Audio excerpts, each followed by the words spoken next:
Goeiedag geliefdes. Ons lees uit Lukas 24 verse 32 tot 35. En hulle sê vir mekaar, was ons hart nie brandende in ons toe hy met ons op die pad gepraat en vir ons die skrifte uitgelê het nie.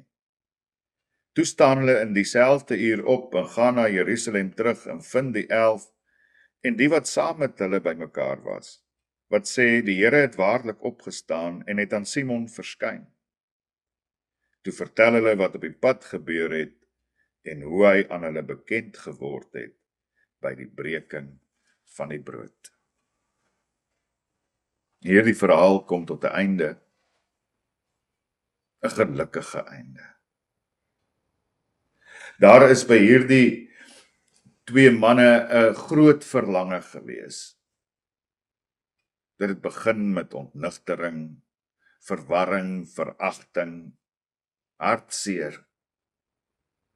Maar soos wat die Here Jesus die pad met hulle saamgeloop het, en soos wat hy uiteindelik ook aan hulle die skrifte uitgelê het, het dit oorgegaan van 'n ongeloof wat al die negatiewe dinge ingesluit het, na geloof. Hulle harte het al hoe warmer geword. Hulle het die skrifte geken.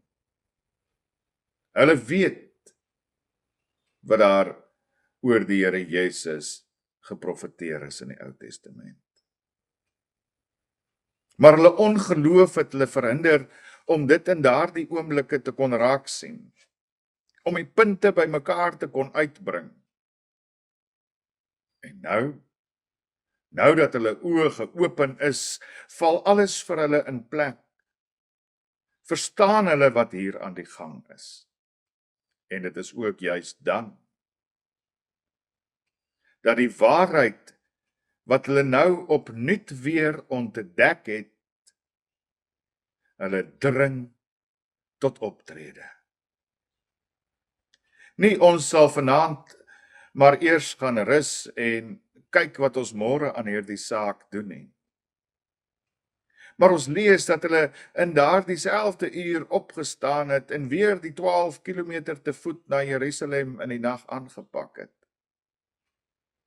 Hoekom?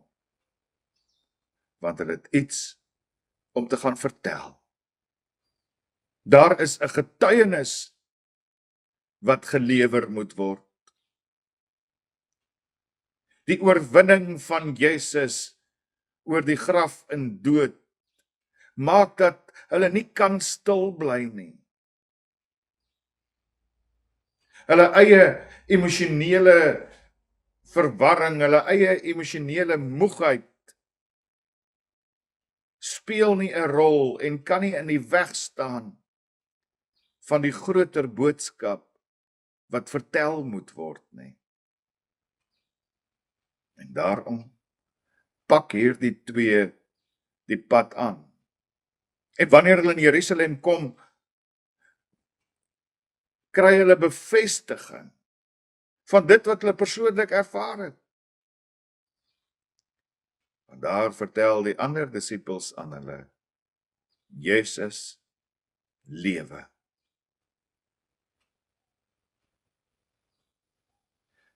Hoe is dit in ons lewens? Wanneer ons keer op keer opnuut die waarheid ontdek, kruip ons dan nog steeds iewers weg en hou ons dit net vir onsself, of word ons ook gedring tot optrede?